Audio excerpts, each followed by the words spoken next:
ਸਭ ਕਿਛ ਕਿਉ ਕਰ ਦੀਨ। ਵਾਹਿਗੁਰੂ ਜੀ ਕਾ ਖਾਲਸਾ, ਵਾਹਿਗੁਰੂ ਜੀ ਕੀ ਫਤਿਹ। परम सत्कारयोग गुरु के साजी और नवाजी हुए गुरु स्वरूप गुरु खालसा साध संगत जीओ। नौवें पातशाह धन गुरु तेग बहादुर साहब जी महाराज जी दे पवित्र पावन चरण छो प्राप्त इतिहासक स्थान ते हाजरियां भर के सतगुरु श्री गुरु ग्रंथ साहिब जी महाराज जी दे पवित्र पावन हजूरी विच जुड़ के मेरी पीरी दे मालक छेवें पातशाह धन धन श्री गुरु हरगोबिंद साहब जी महाराज जी दा पवित्र पावन प्रकाश पुरब दिहाड़ा बहुत ही शरधा भावना अदब ते सत्कार सहित आप जी मनाउणा कर रहे। जिथे अज महाराज छेवें पातशाह का पवित्र प्रकाश पुरब दिहाड़ा है, उथे अज नाल शहीद बाबा बंदा सिंह बहादुर का शहीदी दिहाड़ा भी है। छेवें पातशाह जी महाराज जी का प्रकाश गुरु की वडाली नगर विच अज दे दिन अमृत वेले सत्कारयोग माता गंगा जी दे उदर तो धन धन श्री गुरु अर्जन देव साहब जी महाराज जी दे गृह विखे होया। तकरीबन 3 साल का समा सतगुरु जी वडाली रहे। बाबा बुढ़ा साहब जी वालों दिता वार सफल होया जदों माता जी नूं वर देंदियां कहा सी, माता तुमरे ग्रह प्रगटेगा योधा, महान सूरबीर बहादुर योधे छेवें पातशाह जी 3 साल की उम्र तक वडाली रहे। श्री अमृतसर साहब आए। ब्रह्म ज्ञानी धन बाबा बुढ़ा साहब जी पासों महाराज जी ने सारी विद्या लई। ये तो मानवी लीला है तो सतगुरु जी आप ही सर्व विद्यावां दे ज्ञाता। पर पंजवें पातशाह जी ने बाबा बुढ़ा साहब जी नूं कहा कि तुसीं श्री गुरु हरगोबिंद साहब नूं विद्या पढ़ाओ। शस्त्र विद्या, घोड़सवारी, नेजेबाजी, गुरमुखी दी विद्या ये धन बाबा बुढ़ा साहब जी पासों महाराज गुरु हरगोबिंद साहब जी ने पढ़ी। साहब जी 11 साल की उम्र विच सन जदों महाराज पंजवें पातशाह जी ने शहादत का जाम प्राप्त किया। 11 साल की उम्र विच महाराज श्री गुरु हरगोबिंद साहब जी गुरता गद्दी ते बैठे मसंद सेली ते टोपी लैके आए। सतगुरु जी ने सेली ते टोपी नूं मत्था टेक के आख्या ये खजाने च रख दिओ। बाबा बुढ़ा साहब जी नूं कहा कि साडे वास्ते हुण तेगां लैके आओ। 2 तलवारां 2 श्री साहबां महाराज जी ने गात्रे धारण कीतियां। सवाल करन वालियां ने पुछया, महाराज तलवार तां एक ही गात्रे च धारण कीती जांदी है, आप जी ने 2 शमशीरां धारण कीतियां तां गुरदेव ने वचन किया कि असी एक मीरी दी तेग धारण कीती है, दूजी पीरी दी। एक नाल मीरां दी मीरी हरांगे ते एक नाल पीरां दी पीरी हरांगे। सचखंड श्री हरमंदर साहब दे सामने श्री अकाल तख्त साहब दी सिरजना कीती। सिखां विच राज करन दा संकल्प महाराज जी ने पैदा किया। मीरी दा सिद्धांत मीरी पातशाही नूं कहिंदे। पातशाह होण दा, राजे होण दा माण महाराज जी ने पंथ नूं देना। ਉਹਦੀ शुरुआत सतगुरां गुरु हरगोबिंद साहब महाराज जी ने की। ਫੌਜਾਂ ਰੱਖੀਆਂ, ਉਹਨਾਂ ਕੋਲੋਂ ਕਵਾਇਦ ਕਰਾਉਣੀ, ਸ਼ਸਤਰ ਵਿੱਦਿਆ ਦਾ ਅਭਿਆਸ ਕਰਾਉਣਾ। ਸ੍ਰੀ ਅੰਮ੍ਰਿਤਸਰ ਸਾਹਿਬ ਵਿਖੇ ਮਹਾਰਾਜ ਜੀ ਨੇ ਆਪਣੇ ਜੀਵਨ ਕਾਲ ਦਾ ਪਹਿਲਾ ਜੰਗ ਲੜਿਆ। ਇਹ ਸਿੱਖਾਂ ਦੀ ਪਹਿਲੀ ਲੜਾਈ ਸੀ ਸਮੇਂ ਦੇ ਜਰਵਾਣਿਆਂ ਦੇ ਖਿਲਾਫ, ਜੋ ਲੋਹਗੜ੍ਹ ਸਾਹਿਬ ਵਾਲੇ ਮੁਕਾਮ ਤੇ ਮਹਾਰਾਜ ਜੀ ਨੇ ਲੜੀ ਔਰ ਇਸ ਜੰਗ ਦੇ ਵਿੱਚ ਜਿੱਤ ਪ੍ਰਾਪਤ ਕੀਤੀ। ਸ੍ਰੀ ਅੰਮ੍ਰਿਤਸਰ ਸਾਹਿਬ ਤੋਂ ਚੱਲ ਕੇ ਚਬਾਲ ਆਏ। ਆਪਣੀ ਪੁੱਤਰੀ ਬੀਬੀ ਵੀਰੋ ਦੀ ਸ਼ਾਦੀ ਇੱਥੇ ਆਣ ਕੇ ਕੀਤੀ। ਕੈਸਾ ਸੁਰਤੀ ਦਾ ਟਿਕਾ ਹੈ। ਇੱਕ ਦਿਨ ਪਹਿਲਾਂ ਸ੍ਰੀ ਅੰਮ੍ਰਿਤਸਰ ਸਾਹਿਬ ਵਿਖੇ ਜੰਗ ਲੜ ਕੇ ਆਏ ਨੇ, ਹਜ਼ਾਰਾਂ ਵੈਰੀਆਂ ਨੂੰ ਰਣ ਤੱਤੇ ਵਿੱਚ ਮਾਰਿਆ ਹੈ। ਅਗਲੇ ਦਿਨ ਆ ਕੇ ਬੜੇ ਚਾਅ ਨਾਲ, ਖੁਸ਼ੀ ਨਾਲ ਆਪਣੀ ਧੀ ਦੀ ਸ਼ਾਦੀ ਕਰ ਰਹੇ ਨੇ। ਇਹ ਮੇਰੇ ਸਾਹਿਬ ਦੇ ਹਿਰਦੇ ਦਾ ਟਿਕਾ ਸੀ ਕਿ ਰਣ ਭੂਮੀ ਵਿੱਚ ਲੜਦਿਆਂ ਹੋਇਆਂ ਵੀ ਮੇਰੇ ਸਾਹਿਬ ਦਾ ਹਿਰਦਾ ਸ਼ਾਂਤ ਰਹਿੰਦਾ, ਕ੍ਰੋਧ ਵਿੱਚ ਨਹੀਂ ਹੁੰਦਾ। ਚਬਾਲ ਤੋਂ ਮਹਾਰਾਜ ਜੀ ਗੋਇੰਦਵਾਲ ਸਾਹਿਬ ਆਏ, ਪਰਿਵਾਰ ਨੂੰ ਇੱਥੇ ਛੱਡਿਆ। ਆਪ ਸਤਿਗੁਰੂ ਜੀ ਸ੍ਰੀ ਹਰਗੋਬਿੰਦਪੁਰੇ ਵਾਲੇ ਪਾਸੇ ਦਰਿਆ ਬਿਆਸ ਦੇ ਕਿਨਾਰੇ ਪਹੁੰਚੇ। ਇੱਥੇ ਚੰਦੂ ਦਾ ਲੜਕਾ ਕਰਮ ਚੰਦ ਤੇ ਦੂਜੇ ਪਾਸੇ ਭਗਵਾਨ ਦਾਸ ਘੇਰੜ ਦਾ ਪੁੱਤਰ ਰਤਨ ਚੰਦ ਸੂਬੇ ਜਲੰਧਰ ਨੂੰ ਆਪਣੀ ਸਖਾਵਤ ਸਿਖਾ ਕੇ ਫੌਜ ਲੈ ਕੇ ਚੜਾ ਕੇ ਲੈ ਆਏ। ਸ਼੍ਰੀ ਹਰਗੋਬਿੰਦਪੁਰੇ ਦਾ ਜੰਗ ਮਹਾਰਾਜ ਜੀ ਨੇ ਬੜੀ ਬਹਾਦਰੀ ਨਾਲ ਲੜਿਆ ਤੇ ਇਹਦੇ 'ਚ ਵੀ ਜਿੱਤ ਪ੍ਰਾਪਤ ਕੀਤੀ। ਮਾਲਵੇ ਵਿੱਚ ਆਏ।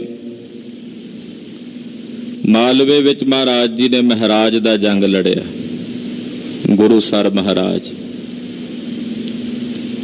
ਮਹਾਰਾਜ ਦੇ ਇਸ ਜੰਗ ਵਿੱਚ ਕੰਬਰ ਬੇਗ ਵਰਗੇ, ਲੱਲਾ ਬੇਗ ਵਰਗੇ, ਕਾਬਲ ਬੇਗ ਵਰਗੇ ਯੋਧੇ ਆਏ ਸਨ। ਇਸ ਜੰਗ ਦੇ ਵਿੱਚ ਵੀ ਮਹਾਰਾਜ ਜੀ ਨੇ ਫਤਿਹ ਪ੍ਰਾਪਤ ਕੀਤੀ ਹੈ ਔਰ ਇਤਨੀ ਬਹਾਦਰੀ ਨਾਲ ਮਹਾਰਾਜ ਜੀ ਦੇ ਯੋਧਿਆਂ ਨੇ ਸਤਿਗੁਰਾਂ ਦੀ ਕਿਰਪਾ ਨਾਲ ਜੰਗ ਲੜਿਆ ਕਿ ਤਕਰੀਬਨ ਇੱਕ ਰਾਤ ਵਿੱਚ ਹੀ ਅੱਧੀ ਤੋਂ ਵੱਧ ਫੌਜ ਉਹਨਾਂ ਦੀ ਮੁਕਾ ਦਿੱਤੀ ਸੀ ਵੈਰੀਆਂ ਦੀ। 30,000 ਤੋਂ ਵੀ ਵੱਧ ਫੌਜਾਂ ਸਨ, ਉਹ ਸਮਾਪਤ ਕਰ ਦਿੱਤੀਆਂ। ਮਾਲਵੇ ਦੇ ਇਲਾਕੇ ਵਿੱਚ ਭਰਮਣ ਕੀਤਾ, ਅਨੇਕਾਂ ਸੇਵਕਾਂ ਨੂੰ ਕਰਤਾਰਥ ਕੀਤਾ। ਅੱਜ ਦਾਸ ਇੱਕ ਸਥਾਨ ਤੇ ਹਾਜ਼ਰੀ ਭਰ ਕੇ ਆਇਆ। ਰਾਏਕੋਟ ਤੋਂ ਕੁਝ ਦੂਰੀ ਤੇ ਨਗਰ ਹੈ ਗੁਰੂਸਰ ਸੁਧਾਰ। ਨੇੜੇ ਤੇੜੇ ਹੋਰ 6ਵੇਂ ਪਾਤਸ਼ਾਹ ਦੇ ਬਹੁਤ ਇਤਿਹਾਸਕ ਸਥਾਨ ਨੇ। ਇੱਥੇ ਮਹਾਰਾਜ ਜੀ ਨੇ ਅਨੇਕਾਂ ਜੀਵਾਂ ਦੀ ਕਲਿਆਣ ਕੀਤੀ। ਮਾਲਵੇ ਦਾ ਭਰਮਣ ਕਰਦਿਆਂ ਕਰਦਿਆਂ ਦਇਆਨਿਧ ਸਵਾਮੀ ਜੀ ਵਾਪਸ ਆਏ ਨੇ ਸ੍ਰੀ ਕਰਤਾਰਪੁਰ ਸਾਹਿਬ। ਸ੍ਰੀ ਕਰਤਾਰਪੁਰ ਸਾਹਿਬ ਗਰੀਬ ਨਵਾਜ ਪਾਤਸ਼ਾਹ ਨੇ ਆਪਣੇ ਜੀਵਨ ਦਾ ਚੌਥਾ ਤੇ ਅਖੀਰਲਾ ਜੰਗ ਲੜਿਆ। ਇਸ ਜੰਗ ਦੇ ਵਿੱਚ ਤਕਰੀਬਨ 80,000 ਦੁਸ਼ਮਣਾਂ ਦੀ ਲੱਖ ਦੇ ਨੇੜੇ ਫੌਜ ਸੀ, ਜਿਹਦੇ ਵਿੱਚ ਪੈਂਦੇ ਖਾਂ ਮਹਾਰਾਜ ਜੀ ਦਾ ਵਿਰੋਧੀ ਬਣ ਕੇ ਆਇਆ। ਘਮਾਸਾਨ ਜੰਗ ਹੋਇਆ। ਇਸ ਜੰਗ ਵਿੱਚ ਸਤਿਗੁਰੂ 9ਵੇਂ ਪਾਤਸ਼ਾਹ ਸ੍ਰੀ ਗੁਰੂ ਤੇਗ ਬਹਾਦਰ ਸਾਹਿਬ ਵੀ ਖੂਬ ਲੜੇ ਨੇ।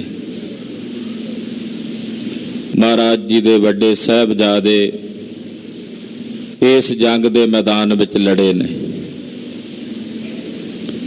ਸਤਿਗੁਰਾਂ ਦੇ ਮਹਿਲਾਂ ਨੇ ਕੋਠੇ ਦੀ ਛੱਤ ਤੇ ਚੜ੍ਹ ਕੇ ਮਹਾਰਾਜ ਜੀ ਨੂੰ ਜੰਗ ਦੇ ਮੈਦਾਨ ਵਿੱਚ ਲੜਦਿਆਂ ਵੇਖਿਆ। ਇਹ ਛਤਰੀ ਬਿਰਤੀ ਦਾ ਸਬੂਤ ਸੀ। ਕਬਾਸਾਨ ਗਹਿ ਗੱਚ ਜੰਗ ਹੋਇਆ ਤੇ ਜਦੋਂ ਪੈਂਦੇ ਖਾਂ ਨਾਲ ਜੰਗ ਹੋਣ ਲੱਗਾ ਤੇ ਪੈਂਦੇ ਖਾਂ ਦਾ ਘੋੜਾ ਪਹਿਲਾਂ ਮਾਰਿਆ ਗਿਆ। ਸਤਿਗੁਰੂ ਜੀ ਦੇ ਕੋਲ ਆ ਕੇ ਘੋੜੇ ਦੀ ਟੰਗ ਪਕੜ ਕੇ, ਇੱਕ ਪਾਸਿਓਂ ਘੋੜੇ ਦੀ ਵਾਗ ਪਕੜ ਕੇ ਉਥੱਲਿਆ। ਬਲੀ ਬੜਾ ਸੀ, ਘੋੜੇ ਨੂੰ ਥੱਲ ਕੇ ਥੱਲੇ ਸੁੱਟਿਆ ਤੇ ਛੇਵੇਂ ਪਾਤਸ਼ਾਹ ਨੂੰ ਥੱਲੇ ਸੁੱਟਣਾ ਚਾਹੁੰਦਾ ਸੀ। ਘੋੜੇ ਦੇ ਡਿੱਗਣ ਤੋਂ ਪਹਿਲਾਂ ਮਹਾਰਾਜ ਛਾਲ ਮਾਰ ਕੇ ਪੱਬਾਂ ਭਰਨੇ ਹੋ ਗਏ। ਪਾਤਸ਼ਾਹ ਕਹਿੰਦੇ, ਪੈਂਦੇ ਖਾਂ ਆਪਣੀ ਰੀਝ ਪੂਰੀ ਕਰ ਲੈ ਵਾਰ ਕਰਕੇ, ਕਿਤੇ ਮਨ 'ਚ ਤੇਰੇ ਇੱਛਾ ਨਾ ਰਹਿ ਜਾਏ ਕਿ ਮੈਂ ਗੁਰੂ ਪਾਤਸ਼ਾਹ ਤੇ ਵਾਰ ਨਹੀਂ ਕਰ ਸਕਿਆ। ਬੜੀ ਫੁਰਤੀ ਨਾਲ ਵਾਰ ਕਰਦਾ ਹੈ, ਵਿਖਾਉਂਦਾ ਕਿਤੋਂ ਹੈ, ਮਾਰਦਾ ਕਿਤੋਂ ਹੈ। ਗੁਰਦੇਵ ਦੇ ਹੱਥ ਵਿੱਚ ਬੜੀ ਵਜਨ ਵਾਲੀ ਢਾਲ ਸੀ, ਢਾਲ ਇਹਦੇ ਮੂੰਹ ਤੇ ਮਾਰੀ, ਇਹਦੇ ਦੋ ਦੰਦ ਅਗਲੇ ਟੁੱਟ ਗਏ ਤੇ ਬੇਹੋਸ਼ ਹੋ ਕੇ ਜ਼ਮੀਨ ਤੇ ਡਿੱਗ ਪਿਆ। ਛੇਵੇਂ ਪਾਤਸ਼ਾਹ ਭਾਵੇਂ ਇੱਥੇ ਲੜ ਰਹੇ ਨੇ, ਪਰ ਹਿਰਦੇ ਵਿੱਚ ਹਾਲੇ ਵੀ ਇਤਨੀ ਕੋਮਲਤਾ ਹੈ ਕਿ ਡਿੱਗੇ ਹੋਏ ਦੇ ਚਿਹਰੇ ਤੇ ਢਾਲ ਨਾਲ ਛਾਂ ਕਰਦੇ ਨੇ ਕਿ ਪੈਂਦੇ ਨੂੰ ਹੋਸ਼ ਆ ਜਾਏ। ਇਹ ਹੋਸ਼ ਵਿੱਚ ਆਇਆ ਤੇ ਮਹਾਰਾਜ ਜੀ ਕਹਿੰਦੇ, ਤਿਆਰ ਬਰ ਤਿਆਰ ਹੋ ਪੈਂਦਿਆ, ਕਰ ਲੈ ਵਾਰ। ਪੈਂਦਾ ਵਾਰ ਕਰਦਾ ਹੈ ਤੇ ਜਿਸ ਵਕਤ ਵਾਰ ਕਰਦਿਆਂ ਕਰਦਿਆਂ ਦੀ ਤਲਵਾਰ ਸਾਹਿਬ ਦੀ ਢਾਲ ਤੇ ਲੱਗੀ ਤੇ ਟੁੱਟ ਗਈ। ਪਾਤਸ਼ਾਹ ਕਹਿੰਦੇ, ਪੈਂਦਿਆ ਹੁਣ ਸਾਡੀ ਵਾਰੀ ਹੈ, ਆਇਆ ਜੇ ਵਾਰ ਪੜ੍ਹ ਲੈ ਕਲਮਾ। ਤੇ ਪੈਂਦਾ ਫਿਰ ਕਹਿਣ ਲੱਗਾ, ਮਹਾਰਾਜ ਹੁਣ ਤੁਹਾਡੀ ਇਹ ਸ਼੍ਰੀ ਸਾਹਿਬ, ਤੁਹਾਡੀ ਇਹ ਤਲਵਾਰ ਹੀ ਮੇਰੇ ਲਈ ਮਿਸ਼ਰੀ ਕਲਮਾ ਹੈ। ਮੋਢੇ ਦੇ ਉੱਤੋਂ ਦੀ ਵਾਰ ਕਰਕੇ ਇਹਦਾ ਧੜ ਦੋ ਹਿੱਸਿਆਂ 'ਚ ਵੰਡ ਕੇ ਜਦੋਂ ਜ਼ਮੀਨ ਤੇ ਪੁੰਜਿਆਂ ਸੁੱਟਿਆ ਤੇ ਨਾਲ ਹੀ ਛੇਵੇਂ ਪਾਤਸ਼ਾਹ ਬਹਿ ਗਏ ਤੇ ਇਹਦਾ ਸਿਰ ਆਪਣੇ ਗੋਡੇ ਤੇ ਧਰ ਕੇ ਆਪਣੇ ਪਾਏ ਗਲ ਵਿੱਚ ਪੱਲੂ ਨਾਲ ਇਹਦਾ ਚਿਹਰਾ ਸਾਫ਼ ਕਰਦਿਆਂ ਮੇਰੇ ਸਾਹਿਬ ਬੜੇ ਪਰਮ ਵਿਰਾਗ ਵਿੱਚ ਬੋਲੇ, ਆਖਿਆ, ਪੈਂਦਿਆ ਤੈਨੂੰ ਪੁੱਤਰਾਂ ਵਾਂਗੂ ਰੀਝਾਂ ਨਾਲ ਪਾਲਿਆ ਸੀ।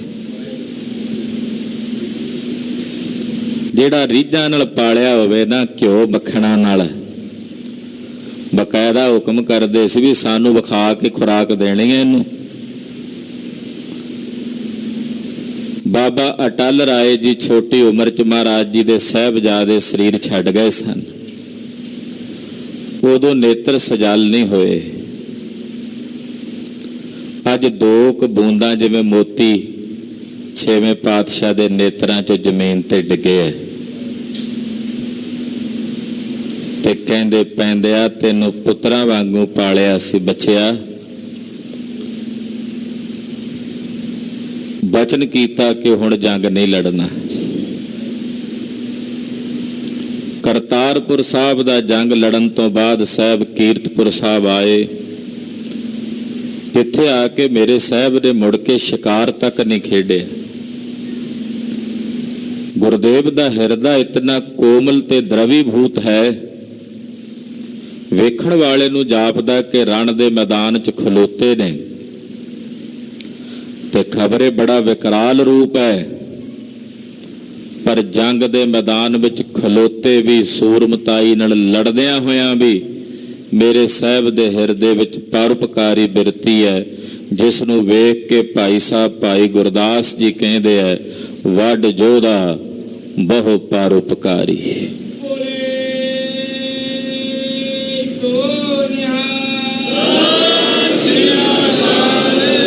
ਕਸ਼ਮੀਰ 'ਚ ਬੈਠੀ ਜੇ ਮਾਈ ਭਾਗ ਭਰੀ ਅਰਜ਼ੋਈ ਕਰਦੀ ਹੈ ਤੇ ਮੇਰੇ ਸਾਹਿਬ ਜਾ ਕੇ ਉਹਨੂੰ ਦਰਸ਼ਨ ਦਿੰਦੇ ਹੈ। ਗਰੀਬਣੀ ਭਾਗ ਭਰੀ ਨੇ ਆਪ ਸੂਤਰ ਦੇ ਨਾਲ ਧਾਗਾ ਕੱਤ ਕੇ ਕੱਪੜਾ ਤਿਆਰ ਕਰਾ ਕੇ ਚੋਲਾ ਬਣਾ ਰੱਖਿਆ ਸੀ। ਜਦੋਂ ਸਾਹਿਬ ਦੇ ਦਰਸ਼ਨ ਕੀਤੇ, ਵੇਖਿਆ ਇਹ ਤਾਂ ਰੇਸ਼ਮ ਦੇ ਕੱਪੜੇ ਪਾਉਣ ਵਾਲੇ, ਮੈਂ ਗਰੀਬਣੀ ਦਾ ਇਹ ਸੂਤਰ ਦਾ ਬਣਿਆ ਕੱਪੜਾ ਕਿੱਥੇ ਪਾਉਣਗੇ, ਲੁਕੋ ਲਿਆ।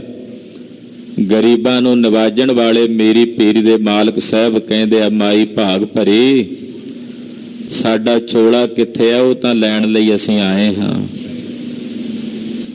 ਨੇਤਰ ਮਾਈ ਭਾਗ ਭਰੀ ਦੇ ਸਜਲ ਹੋਏ ਤੇ ਚੋਲਾ ਅੱਗੇ ਕੀਤਾ।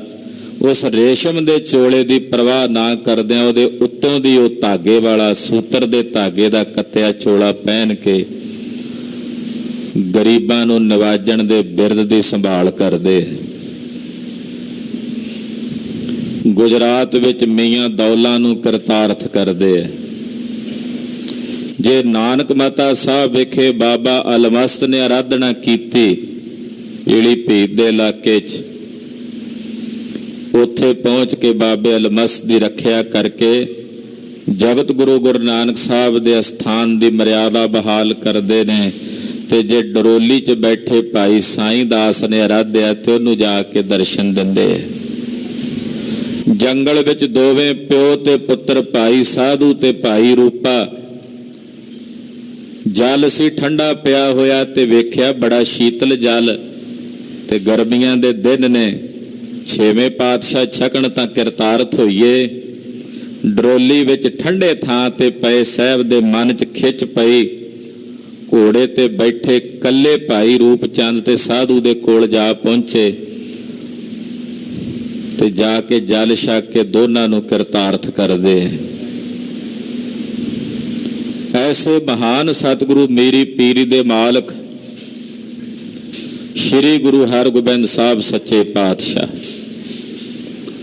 ਦਇਆਨਿਧ ਸੁਆਮੀ ਜੀ ਦੇ ਪਾਵਨ ਪਵਿੱਤਰ ਪ੍ਰਕਾਸ਼ ਪੁਰਬ ਦਿਹਾੜੇ ਦੀਆਂ ਸਮੁੱਚੀਆਂ ਗੁਰੂ ਕੀਆਂ ਸਾਜੀਆਂ ਨਵਾਜੀਆਂ ਸੰਗਤਾਂ ਨੂੰ ਲੱਖ ਲੱਖ ਵਧਾਈਆਂ ਹਨ। ਬਾਬਾ ਬੰਦਾ ਸਿੰਘ ਜੀ ਬਹਾਦਰ ਅੱਜ ਦੇ ਦਿਨ ਪਹਿਲਾਂ ਗੁਰਦਾਸ ਨੰਗਲ ਦੀ ਗੜੀ ਚੋਂ ਗ੍ਰਿਫਤਾਰ ਕਰਕੇ 740 ਸਿੰਘਾਂ ਸਮੇਤ ਦਿੱਲੀ ਲਿਜਾਇਆ ਗਿਆ। ਇੱਕ 100 ਸਿੰਘ ਨੂੰ ਰੋਜ਼ ਸ਼ਹੀਦ ਕੀਤਾ ਜਾਂਦਾ ਹੈ। ਸ਼ੇਖ ਬਖਤਿਆਰ ਕਾਕੀ ਜੀ ਦੀ ਮਜ਼ਾਰ ਦੇ ਨੇੜੇ ਬਾਬਾ ਬੰਦਾ ਸਿੰਘ ਬਹਾਦਰ ਜੀ ਨੂੰ ਬਿਠਾਇਆ ਗਿਆ। ਸਰੀਰ ਚੋਂ ਜਮੂਰਾਂ ਨਾਲ ਮਾਸ ਨੋਚਿਆ ਗਿਆ। 4 ਸਾਲ ਦਾ ਬੱਚਾ ਗੋਦ 'ਚ ਬਿਠਾ ਕੇ ਉਹਦਾ ਕਲੇਜਾ ਕੱਢ ਕੇ ਬਾਬਾ ਬੰਦਾ ਸਿੰਘ ਬਹਾਦਰ ਦੇ ਮੂੰਹ ਵਿੱਚ ਤੁੰਨਿਆ ਗਿਆ। ਪਰ ਬਾਬਾ ਬੰਦਾ ਸਿੰਘ ਜੀ ਬਹਾਦਰ ਅਡੋਲ ਬੈਠੇ ਨੇ। ਅਨੇਕਾਂ ਤਸ਼ੱਦਦ ਦਿੱਤੇ ਗਏ, ਚਿਹਰੇ ਤੇ ਕ੍ਰਾਂਤੀ ਹੈ। ਫਰਕਸ਼ੀਰ ਪੁੱਛਦਾ ਹੈ, ਬੰਦਾ ਬਹਾਦਰ ਤੂੰ ਕਿਸ ਮਿੱਟੀ ਦਾ ਬਣਿਆ? ਤੇਰੀਆਂ ਹੱਡੀਆਂ ਵੱਖਰੀਆਂ ਹੋ ਗਈਆਂ ਨੇ ਮਾਸ ਨਾਲੋਂ, ਬੋਟੀ ਤੇਰੇ ਤਨ ਤੇ ਮਾਸ ਦੀ ਨਹੀਂ ਰਹਿਣ ਦਿੱਤੀ, ਪਰ ਤੇਰੇ ਚਿਹਰੇ ਤੇ ਉਸੇ ਤਰ੍ਹਾਂ ਦੀ ਕ੍ਰਾਂਤੀ ਤੇ ਜਲਾਲ ਹੈ ਕਿ ਤੈਨੂੰ ਦਰਦ ਨਹੀਂ ਹੁੰਦੀ। ਤੇ ਬਾਬਾ ਬੰਦਾ ਸਿੰਘ ਜਵਾਬ ਦਿੰਦੇ ਆ, ਫਰਕਸ਼ੀਰ ਤੂੰ ਕਿਲੇ 'ਚ ਬੈਠਾ ਹੋਵੇਂ, ਕਿਲੇ ਦੀਆਂ ਕੰਧਾਂ ਨੂੰ ਕੋਈ ਡਾਂਗਾਂ ਨਾਲ ਤੋੜੀ ਜਾਵੇ, ਸੱਬਲਾਂ ਨਾਲ ਪੁੱਟੀ ਜਾਵੇ, ਕਿ ਤੈਨੂੰ ਅੰਦਰ ਬੈਠੇ ਨੂੰ ਦਰਦ ਹੋਵੇਗੀ? ਕਹਿੰਦਾ ਨਹੀਂ। ਕਹਿੰਦੇ ਸਰੀਰ ਮੇਰਾ ਕਿਲਾ ਹੈ, ਇਹਦੇ ਵਿੱਚ ਬੈਠਾ ਮੈਂ ਆਤਮਾ ਸਵਰੂਪ ਹਾਂ। ਕਲਗੀਧਰ ਦੀ ਕਿਰਪਾ ਨਾਲ ਉਸ ਆਤਮ ਤੱਤ ਨੂੰ ਮੈਂ ਜਾਣਿਆ। ਮੇਰਾ ਜਿਹੜਾ ਉਹ ਆਤਮਾ ਦਾ ਸਵਰੂਪ ਹੈ, ਮੇਰੇ ਉਸ ਆਤਮ ਸਵਰੂਪ ਨੂੰ ਤੇਰੇ ਜਮੂਰ ਨੋਚ ਨਹੀਂ ਸਕਦੇ, ਤੇਰੇ ਸ਼ਸਤਰ ਕੱਟ ਨਹੀਂ ਸਕਦੇ। ਮੈਂ ਉਸ ਰੰਗ ਦੇ ਵਿੱਚ ਟਿਕਿਆ ਹੋਇਆ। ਇਹ ਸਰੀਰ ਤਾਂ ਬਾਹਰਲਾ ਕਿਲਾ ਹੈ। ਤੋ ਇਸ ਪ੍ਰਕਾਰ ਨਾਲ ਅੱਜ ਦੇ ਦਿਨ ਅਨੇਕਾਂ ਤਸੀਹੇ ਚੱਲਦਿਆਂ ਬਾਬਾ ਬੰਦਾ ਸਿੰਘ ਬਹਾਦਰ ਜੀ ਨੇ ਆਪਣਾ ਆਪਾ ਗੁਰੂ ਪੰਥ ਤੋਂ ਕੁਰਬਾਨ ਕੀਤਾ। ਉਹਨਾਂ ਦੇ ਸਮੇਤ ਅਨੇਕਾਂ ਸਿੰਘ ਸ਼ਹੀਦ ਕੀਤੇ ਗਏ, ਉਹਨਾਂ ਦੇ ਬੱਚੇ ਨੂੰ ਸ਼ਹੀਦ ਕੀਤਾ ਗਿਆ। ਬਾਬਾ ਬੰਦਾ ਸਿੰਘ ਬਹਾਦਰ ਜੀ ਦੇ ਸਮੇਤ ਉਹਨਾਂ ਸਮੂਹ ਸ਼ਹੀਦਾਂ ਦੇ ਚਰਨਾਂ ਵਿੱਚ ਕੋਟੀ ਕੋਟੀ ਪ੍ਰਣਾਮ ਹੈ, ਨਮਸਕਾਰ ਹੈ। ਇਤਿਹਾਸ ਦੀ ਕਥਾ ਆਪ ਜੀ ਸਰਵਣ ਕਰ ਰਹੇ ਹੋ। ਸ੍ਰੀ ਅਨੰਦਪੁਰ ਸਾਹਿਬ ਦੇ ਕੁਝ ਪ੍ਰਸੰਗਾਂ ਦਾ ਜ਼ਿਕਰ ਭਾਈ ਸਾਹਿਬ ਭਾਈ ਰਤਨ ਸਿੰਘ ਜੀ ਕਰ ਰਹੇ ਨੇ ਕਿ ਕਿਵੇਂ ਮਸੰਦਾਂ ਨੂੰ ਸੋਧਾ ਲਾਇਆ, ਇਹਨਾਂ ਦੀਆਂ ਕੀਤੀਆਂ ਵਧੀਕੀਆਂ ਦੇ ਦੰਡ ਉਹਨਾਂ ਨੂੰ ਦਿੱਤੇ ਨੇ। ਸ਼੍ਰੀ ਅਨੰਦਪੁਰ ਸਾਹਿਬ ਮਹਾਰਾਜ ਜੀ ਛੱਡ ਕੇ ਜਿਵੇਂ ਜਾ ਰਹੇ ਨੇ, ਉਹ ਕਥਾ ਅੱਜ ਦੇ ਪ੍ਰਸੰਗ ਵਿੱਚ ਆ ਰਹੀ ਹੈ। ਆਓ ਕੁਝ ਸਮੇਂ ਲਈ ਆਪਣੀਆਂ ਸੁਰਤੀਆਂ ਬਿਰਤੀਆਂ ਨੂੰ ਬਾਜਾਂ ਵਾਲੇ ਸਰਬੰਸਦਾਨੀ, ਚਿੱਟਿਆਂ ਬਾਜਾਂ ਵਾਲੇ ਸ਼ਮਸ਼ੇਰੇ ਬਹਾਦਰ, ਦੇ ਗੁਰ ਤੇਗ ਕੇ ਧਨੀ ਸਤਿਗੁਰੂ ਨਾਸਰੋ ਮਨਸੂਰ ਗੁਰੂ ਗੋਬਿੰਦ ਸਿੰਘ, ਏਜ ਦੀ ਮਨਜ਼ੂਰ ਗੁਰੂ ਗੋਬਿੰਦ ਸਿੰਘ, ਹਕਰਾ ਗੰਜੋਰ ਗੁਰੂ ਗੋਬਿੰਦ ਸਿੰਘ, ਜੁਮਲਾ ਫੈਜ਼ੇ ਨੂਰ ਗੁਰੂ ਗੋਬਿੰਦ ਸਿੰਘ, ਬਾਦਸ਼ਾਹ ਦਰਵੇਸ਼ ਗੁਰੂ ਗੋਬਿੰਦ ਸਿੰਘ, ਹਕ ਹਕ ਆਈਨਾ ਗੁਰੂ ਗੋਬਿੰਦ ਸਿੰਘ, ਨੂਰ ਹਰ ਦਰ ਚਸ਼ਮ ਗੁਰੂ ਗੋਬਿੰਦ ਸਿੰਘ, ਰੂਹ ਹਰ ਦਰ ਜਿਸਮ ਗੁਰੂ ਗੋਬਿੰਦ ਸਿੰਘ, ਬੇਕਸਾਰਾ ਯਾਰ ਗੁਰੂ ਗੋਬਿੰਦ ਸਿੰਘ, ਵਹ ਪ੍ਰਗਟੋ ਮਰਦ ਅਗੰਮੜਾ, ਵਰਿਆਮ ਅਕੇਲਾ, ਵਾਹੋ ਵਾਹੋ ਗੋਬਿੰਦ ਸਿੰਘ, ਆਪੇ ਗੁਰ ਚੇਲਾ। ਸਤਿਗੁਰਾਂ ਦੇ ਪਾਵਨ ਸਰੂਪ ਨੂੰ ਹਿਰਦੇ ਵਿੱਚ ਵਸਾਉਂਦਿਆਂ ਹੋਏ ਆਖੋ ਜੀ ਸਤਨਾਮ ਸ਼੍ਰੀ ਵਾਹਿਗੁਰੂ ਸਾਹਿਬ ਜੀ। ਸਤਨਾਮ ਸ਼੍ਰੀ ਵਾਹਿਗੁਰੂ ਸਾਹਿਬ ਜੀ। ਦੋਹਰਾ ਮਾਤਾ ਗੁਜਰੀ ਪੀ ਤਬੇ, ਸਤਿਗੁਰ ਮਨੈ ਸੁਕੀਨ। ਮਾਤਾ ਗੁਜਰੀ ਜੀ ਨੇ ਵੀ ਸਤਿਗੁਰੂ ਸੱਚੇ ਪਾਤਸ਼ਾਹ ਜੀ ਦੇ ਨਾਲ ਬਚਨ ਕਹੇ। ਕਲਗੀਧਰ ਪਾਤਸ਼ਾਹ ਜੀ ਨੂੰ ਮਸੰਦਾਂ ਦੇ ਬਾਬਤ ਕਿਹਾ, ਪਰ ਸਤਿਗੁਰੂ ਜੀ ਨੇ ਮਾਤਾ ਜੀ ਨੂੰ ਸਮਝਾਇਆ, ਪੰਥ ਖਾਲਸੇ ਹੱਥ ਤੈ, ਸਭ ਕਿਛ ਕਿਉਂ ਕਰ ਦੀਨ। ਜਿਵੇਂ ਮਸੰਦਾਂ ਨੇ ਕਿਹਾ ਸੀ, ਮਾਤਾ ਜੀ ਨੇ ਸਾਹਿਬ ਨੂੰ ਕਹਿ ਦਿੱਤਾ ਕਿ ਤੁਸੀਂ ਇਹ ਸਾਰਾ ਕੁਝ ਘਰ ਦਾ ਖਾਲਸੇ ਪੰਥ ਦੇ ਹੱਥ ਕਰ ਦਿੱਤਾ। ਮਸੰਦਾਂ ਨੂੰ ਬਿਲਕੁਲ ਹੀ ਕੱਢ ਦਿੱਤਾ, ਸਾਰੀਆਂ ਜ਼ਿੰਮੇਵਾਰੀਆਂ ਤੋਂ ਫਾਰਗ ਕਰ ਦਿੱਤਾ। ਗੁਰੂ ਘਰ ਵਿੱਚ ਜਿੰਨੀ ਆਮਦਨ ਖਰਚ ਜੋ ਵੀ ਹੈ, ਉਹ ਸਾਰਾ ਪ੍ਰਬੰਧ ਤੁਸੀਂ ਖਾਲਸੇ ਦੇ ਹੱਥ ਵਿੱਚ ਦੇ ਦਿੱਤਾ ਹੈ। ਜੋ ਪਈ ਇਹ ਦੰਗੀ ਬਹੁ ਦੰਗੋ ਮਚਾਵੇ। ਮਸੰਦ ਕਹਿੰਦੇ ਨੇ ਕਿ ਜਿਹੜਾ ਖਾਲਸਾ ਹੈ ਇਹ ਦੰਗਈ ਹੈ, ਇਹ ਜੰਗ ਯੁੱਧ ਕਰਨ ਦੇ ਵਿੱਚ ਹਰ ਵੇਲੇ ਲੱਗੇ ਰਹਿੰਦੇ ਆ। ਕਦੇ ਕਿਤੇ ਜਾ ਕੇ ਲੜ ਕੇ ਉਲਾਂਭਾ ਲੈ ਆਏ, ਕਦੇ ਕਿਤੇ ਜਾ ਕੇ ਲੜਾਈ ਕਰਕੇ ਉਲਾਂਭਾ ਲੈ ਆਉਂਦੇ ਆ। ਇਹ ਤਾਂ ਲੜਾਕੂ ਹਨ। ਲਾਏ ਬੁਰਾਈ ਹਮ ਸਿਰ ਜਾਵੇ। ਇਹ ਕਿਤੇ ਨਾ ਕਿਤੇ ਲੜ ਭਿੜ ਕੇ ਸਾਡੇ ਸਿਰ ਤੇ ਬੁਰਾਈ ਲਾ ਜਾਣਗੇ, ਏਦਾਂ ਮਸੰਦ ਆਖਦੇ ਹਨ। ਵਕਤ ਬਣੇ ਕੋਈ ਰਹੂਗਾ ਨਾ ਪਾਸ। ਮਸੰਦ ਇਹ ਵੀ ਕਹਿੰਦੇ ਨੇ ਵੀ ਜਦੋਂ ਗੁਰੂ ਪਾਤਸ਼ਾਹ ਦੇ ਉੱਤੇ ਜਾਂ ਗੁਰੂ ਘਰ ਤੇ ਔਖਾ ਵੇਲਾ ਆ ਗਿਆ, ਤੇ ਆ ਜਿਹੜਾ ਤੁਹਾਡਾ ਖਾਲਸਾ ਜਿਨ੍ਹਾਂ ਦੇ ਹੱਥ 'ਚ ਤੁਸੀਂ ਸਾਰੀਆਂ ਜ਼ਿੰਮੇਵਾਰੀਆਂ ਦੇ ਦਿੱਤੀਆਂ, ਇਹਨਾਂ ਨੇ ਤੁਹਾਡੇ ਨਾਲ ਨਹੀਂ ਖਲੋਣਾ, ਇਹ ਭੱਜ ਜਾਣਗੇ ਸਾਰੇ, ਇਹ ਤੁਹਾਡੇ ਨਾਲ ਨਹੀਂ ਰਹਿਣਗੇ। ਜਿਸ ਕੋ ਤੂੰ ਕਹੇ ਖਾਲਸੋ ਖਾਸ। ਤੁਸੀਂ ਜਿਨ੍ਹਾਂ ਨੂੰ ਖਾਸ ਖਾਲਸਾ ਕਹਿੰਦੇ ਹੋ ਕਿ ਮੇਰਾ ਖਾਲਸਾ ਖਾਸ ਰੂਪ ਹੈ। ਇਹ ਪੁੱਤਰ ਪਰਾਏ ਕਿਸ ਕੰਮ ਆਏ। ਤੇਰੇ ਪਰਾਏ ਪੁੱਤ ਕਿਸੇ ਕੰਮ ਨਹੀਂ ਆਉਣੇ। ਏਦਾਂ ਆਖਦੇ ਨੇ ਮਸੰਦ ਮੈਨੂੰ ਆ ਕੇ ਕਿ ਪਰਾਏ ਪੁੱਤ ਜਿਹੜੇ ਨੇ ਫਿਰ ਕੰਮ ਨਹੀਂ ਆਉਣੇ। ਆਪਣੇ ਜਾਏ ਪਿੱਛੇ ਹਟਾਏ। ਤੁਸੀਂ ਤਾਂ ਆਪਣੇ ਜਿਹੜੇ ਜਾਏ ਨੇ ਉਹਨਾਂ ਨੂੰ ਵੀ ਪਿੱਛੇ ਹਟਾ ਕੇ ਇਹਨਾਂ ਨੂੰ ਮੁਖੀ ਕੀਤਾ ਹੋਇਆ, ਇਹਨਾਂ ਨੂੰ ਤੁਸੀਂ ਮੂਹਰੇ ਕੀਤਾ ਹੋਇਆ, ਔਰ ਆਪਣੇ ਜਾਇਆਂ ਨੂੰ ਵੀ ਤੁਸੀਂ ਪਿੱਛੇ ਕਰ ਦਿੱਤਾ।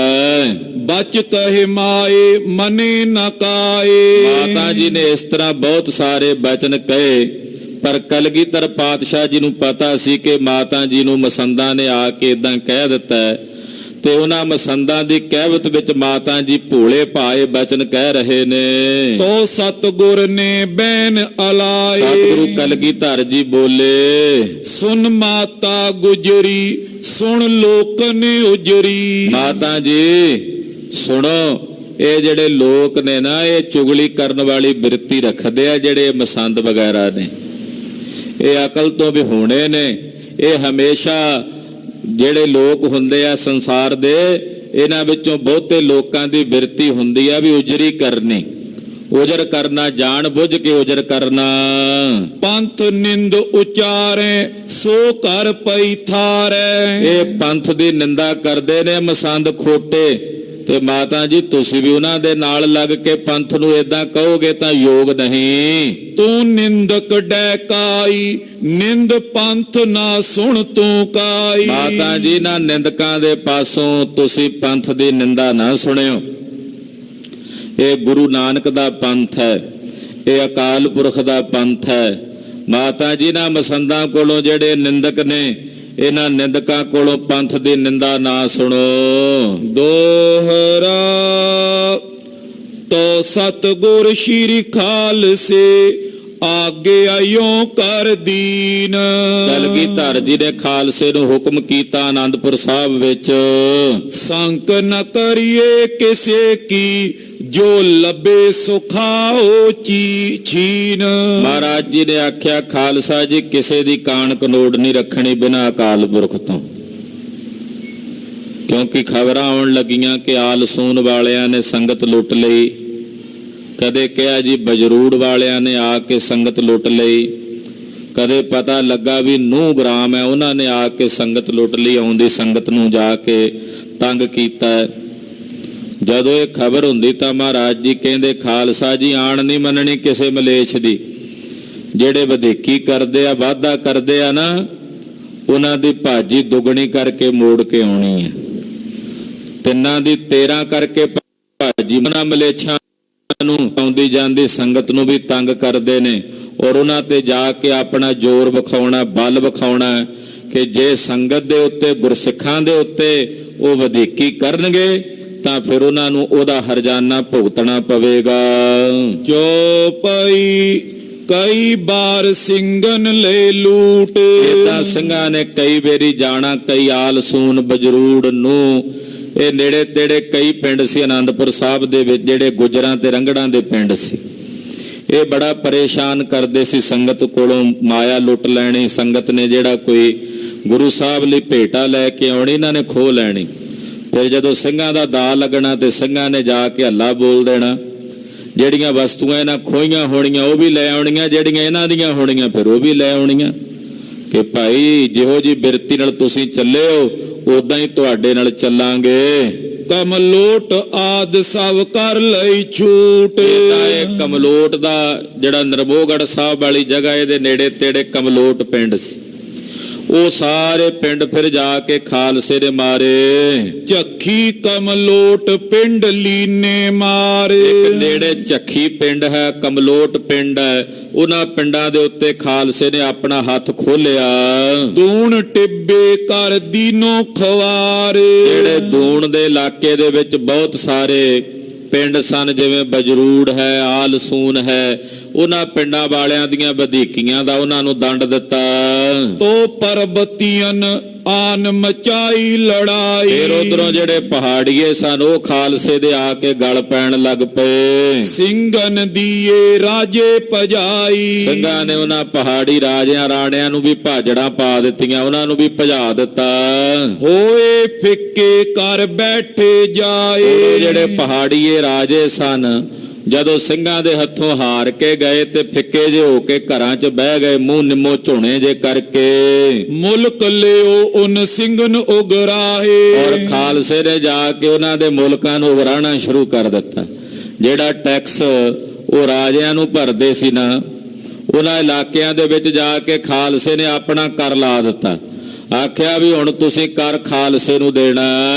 ਫਰਿਆਦੀ ਕਹਿਲੂਰੀਏ ਦਿੱਲੀ ਗਏ। ਹੁਣ ਜਿਹੜੇ ਫਰਿਆਦੀ ਬਣ ਕੇ ਕਹਿਲੂਰੀਏ ਯਾਨੀ ਕਿ ਭੀਮ ਚੰਦ ਆਦਿਕ ਰਾਜੇ, ਇਹ ਦਿੱਲੀ ਦਰਬਾਰ 'ਚ ਪਹੁੰਚੇ ਸ਼ਿਕਾਇਤ ਕਰਨ ਲਈ ਸਤਿਗੁਰਾਂ ਦੀ। ਸਭ ਪਰਬਤੀਆਂ ਪਰਸ ਕਹਿ ਲਏ। ਔਰ ਜਿੰਨੇ ਵੱਡੇ ਵੱਡੇ ਪਰਬਤੀਏ ਸਨ ਇਹਨਾਂ ਨੇ ਜਾ ਕਰਕੇ ਪੁਕਾਰ ਕੀਤੀ, ਆਖਿਆ ਜੀ ਸਾਨੂੰ ਤਾਂ ਸਾਰਿਆਂ ਨੂੰ ਆ ਕੇ ਖਾਲਸਾ ਜਿਹੜਾ ਉਗਰਾਣ ਲੱਗ ਪਿਆ। ਉਤੇ ਰਾਜੇ ਜੇ 22 ਠਾਣੇ, ਜਿਹੜੇ 22 ਧਾਰਾਂ ਦੀਆਂ ਰਿਆਸਤਾਂ ਦੇ ਪਹਾੜੀ ਰਾਜੇ ਸਨ। ਸਤ ਧਾਰਨ ਮਦ ਜਲੰਧਰੀ ਜਾਣੇ, ਜਿਹੜੀਆਂ 7 ਧਾਰਾਵਾਂ ਸਨ ਉਹ ਤਾਂ ਜਲੰਧਰ ਦੇ ਸੂਬੇ ਦੇ ਅਧੀਨ ਸੀ। ਜਿਹੜਾ ਇਹ ਤਰਾਈ ਦਾ ਇਲਾਕਾ ਇਧਰ ਹੁਸ਼ਿਆਰਪੁਰ ਤੋਂ ਜਿਹੜਾ ਇਲਾਕਾ ਇਧਰ ਨੰਗਲ ਵਾਲੇ ਪਾਸੇ ਆਨੰਦਪੁਰ ਸਾਹਿਬ ਵਾਲੇ ਪਾਸੇ ਤੱਕ ਆਉਂਦੇ ਆ, ਇਹ ਤਕਰੀਬਨ 7 ਧਾਰਾਵਾਂ ਜਿਹੜੀਆਂ ਸਨ ਥੱਲੇ ਤਰਾਈ ਦੀਆਂ, ਇਹ ਜਲੰਧਰ ਸੂਬੇ ਦੇ ਅਧੀਨ ਸਨ। ਤੋ ਆਏ ਆਨੰਦਪੁਰ ਘਤੀ ਲੜਾਈ, ਤੋ ਇਧਰੋਂ ਜਲੰਧਰ ਦੇ ਸੂਬੇਦਾਰ ਨੇ ਰਲ ਕੇ ਇਹਨਾਂ 7 ਧਾਰ ਦੇ ਰਾਜਿਆਂ ਨੂੰ ਨਾਲ ਲਿਆ ਤੇ ਆਨੰਦਪੁਰ ਸਾਹਿਬ ਆ ਕੇ ਘੇਰਾਬੰਦੀ ਕੀਤੀ। ਹਾਰ ਭਜੇ ਵੈ ਰਾਜੇ 22, ਇਹਨਾਂ ਨੂੰ ਵੀ ਹਾਰ ਕੇ ਭਜਣਾ ਪਿਆ। ਅਖੀਰ 22 ਧਾਰ ਦੇ ਰਾਜੇ ਇਕੱਠੇ ਹੋ ਕੇ ਆਏ, ਉਹ ਵੀ ਲੜ ਕੇ ਹਾਰ ਕੇ ਵਾਪਸ ਪਰਤੇ। ਤੋ ਸਭ ਰਾਜੇ ਸ਼ਰਮਿੰਦੇ ਪਏ, ਜਿੰਨੇ ਰਾਜੇ ਸਨ ਬੜੇ ਸ਼ਰਮਸਾਰ ਹੋਏ, ਸ਼ਰਮਿੰਦਾ ਹੋਏ। ਟਕੇ ਦੇਨ ਦਿੱਲੀ ਪਤ ਸੋ ਰਹੇ, ਇਹ ਫਿਰ ਟਕੇ ਦੇਣ ਵਾਸਤੇ ਦਿੱਲੀ ਬਾਦਸ਼ਾਹ ਦੇ ਕੋਲ ਗਏ। ਕਹੇ ਹਮਾਰੀ ਮਦਦ ਕਰੋ, ਕਹਿਣ ਲੱਗੇ ਵੀ ਹੁਣ ਟਕੇ ਤੁਹਾਨੂੰ ਦੇਈਏ ਕਿ ਆਨੰਦਪੁਰ ਸਾਹਿਬ ਗੁਰੂ ਜੀ ਨੂੰ ਦੇਈਏ, ਹੁਣ ਤੁਸੀਂ ਸਪਸ਼ਟ ਕਰੋ। ਅਖੀਰ ਨੂੰ ਇਹਨਾਂ ਨੇ ਜਾ ਕੇ ਦਿੱਲੀ ਦਰਬਾਰ 'ਚ ਏਦਾਂ ਰੋਏ ਵੀ ਟਕੇ ਤੁਹਾਨੂੰ ਤਾਰਿਆ ਕਰੀਏ ਕਿ ਆਨੰਦਪੁਰ ਸਾਹਿਬ ਦਿਆ ਕਰੀਏ ਗੁਰੂ ਜੀ ਨੂੰ। ਜੇ ਤਾਂ ਤੁਸੀਂ ਲੈਣੇ ਆ ਫਿਰ ਸਾਡੀ ਮਦਦ ਕਰੋ, ਫੌਜਾਂ ਭੇਜੋ ਸਾਡੀ ਮਦਦ ਵਾਸਤੇ। ਨਹੀਂ ਤੋ ਮਾਮਲੋ ਉਨਹੀ ਕੋ ਪਰੋ, ਨਹੀਂ ਤਾਂ ਅਸੀਂ ਮਾਮਲਾ ਉਹਨਾਂ ਨੂੰ ਹੀ ਦੇ ਦਿਆ ਕਰਾਂਗੇ, ਉਹ ਆਪੇ ਸਾਡੀ ਰੱਖਿਆ ਕਰਨਗੇ, ਤੁਸੀਂ ਸਾਨੂੰ ਛੁੱਟੀਆਂ ਦੇ ਦਿਓ। ਜੇ ਤੁਸੀਂ ਮਾਮਲਾ ਲੈਣਾ ਸਾਡੇ ਕੋਲੋਂ ਫਿਰ ਸਾਡੀ ਸਹਾਇਤਾ ਕਰੋ, ਤੁਹਾਨੂੰ ਅਸੀਂ ਮਾਮਲਾ ਕਾਹਦਾ ਤਾਰਦੇ ਆ ਜੇ ਤੁਸੀਂ ਸਾਡੀ ਰੱਖਿਆ ਨਹੀਂ ਕਰ ਸਕਦੇ।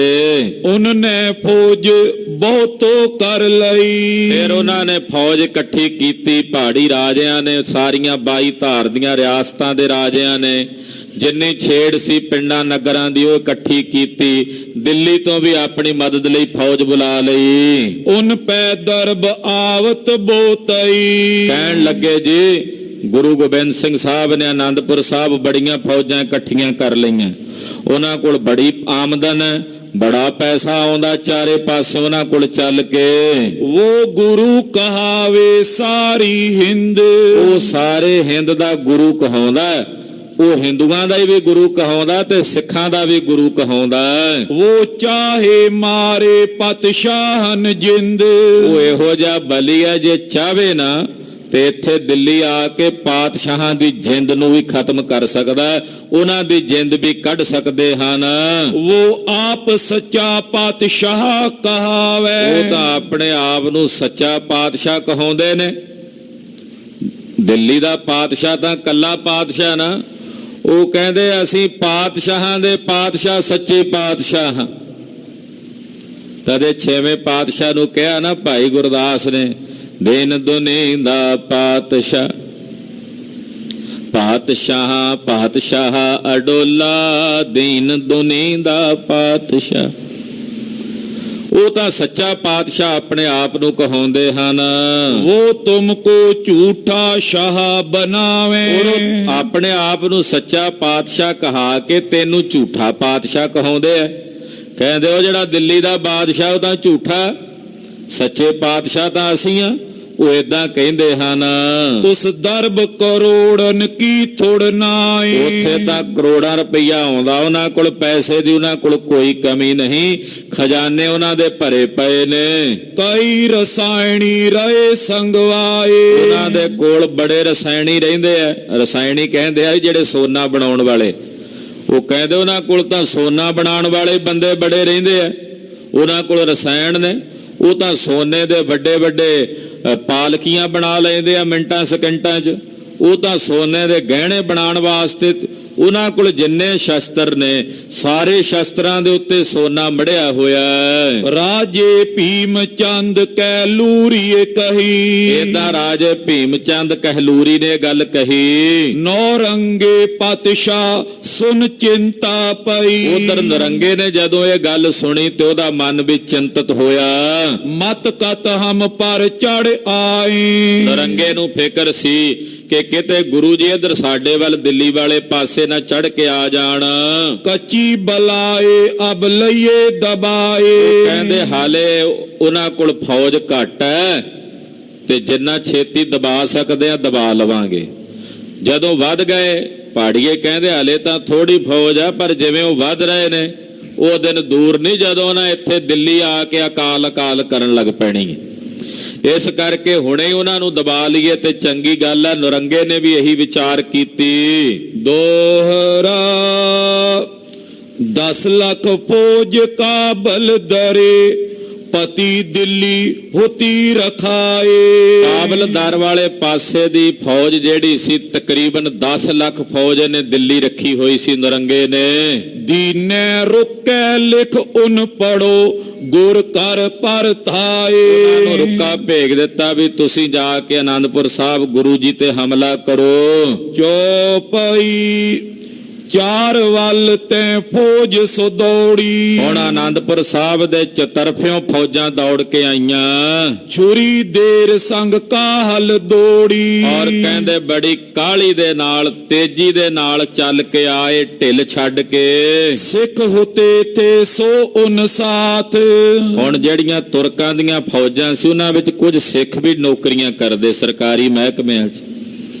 ਜਦੋਂ ਉਹਨਾਂ ਨੇ ਵੇਖਿਆ ਵੀ ਇਹ ਫੌਜ ਆਨੰਦਪੁਰ ਸਾਹਿਬ ਚੱਲੀ ਹੈ ਤਾਂ ਉਹਨਾਂ ਨੇ ਆਪਣੀ ਪਹਿਲੀ ਜ਼ਿੰਮੇਵਾਰੀ ਸਮਝਦਿਆਂ ਗੁਰੂ ਸਾਹਿਬ ਕੋਲ ਖਬਰ ਭੇਜੀ। ਕਲੀ ਖਬਰ ਉਨ ਸੁਨ ਬਾਤ। ਉਹਨਾਂ ਸਤਿਗੁਰਾਂ ਦੇ ਕੋਲ ਖਬਰ ਭੇਜੀ ਵੀ ਕਿੰਨੀ ਫੌਜ ਹੈ, ਕਿਹੜੇ ਪਾਸਿਓਂ ਕਿੱਧਰੋਂ ਆ ਰਹੀ ਹੈ। ਸੁਣ ਆਨੰਦਪੁਰ ਭਾਜੜ ਪਰੀ। ਆਨੰਦਪੁਰ ਸਾਹਿਬ ਦੇ ਵਿੱਚ ਇੱਕਦਮ ਜਿਹੜੀ ਆਨੰਦਪੁਰ ਸਾਹਿਬ 'ਚ ਆਮ ਰਹਿਣ ਵਾਲੀ ਪਬਲਿਕ ਸੀ ਉਹਨਾਂ 'ਚ ਇੱਕਦਮ ਭਗਦੜ ਮਚ ਗਈ ਕਿ ਦੁਸ਼ਮਣਾਂ ਦੀ ਫੌਜ ਆ ਰਹੀ ਹੈ। ਲੋਕਨ ਨਠਨ ਨਾ ਲੱਭੇ ਗਰੀ। ਹੁਣ ਆਨੰਦਪੁਰ ਸਾਹਿਬ ਦੇ ਜਿਹੜੇ ਆਮ ਲੋਕ ਸੀ, ਇੱਕ ਤਾਂ ਫੌਜਾਂ ਸੀ ਮਹਾਰਾਜ ਜੀ ਦੀਆਂ, ਇੱਕ ਜਿਹੜੇ ਆਮ ਉੱਥੇ ਲੋਕ ਰਹਿੰਦੇ ਸੀ ਦੁਕਾਨਦਾਰ ਬਣੀਏ ਆਦਿਕ, ਉਹ ਹੁਣ ਭੱਜਣਾ ਚਾਹੁੰਦੇ ਪਰ ਉਹਨਾਂ ਨੂੰ ਕੋਈ ਥਾਂ ਨਹੀਂ ਲੱਭਦੀ ਕਿੱਧਰ ਜਾਈਏ ਭੱਜ ਕੇ। ਸਤਿਗੁਰ ਰਿਓ ਬਹੁ ਧੀਰ ਤਰਵਾਏ। ਕਲਗੀਧਰ ਜੀ ਉਹਨਾਂ ਨੂੰ ਧੀਰਜ ਦਿੰਦੇ ਆ, ਉਹ ਭੱਜੋ ਨਾ, ਤੁਸੀਂ ਨੱਠੋ ਨਾ, ਕਾਲੇ ਨਾ, ਹੌਸਲਾ ਕਰੋ।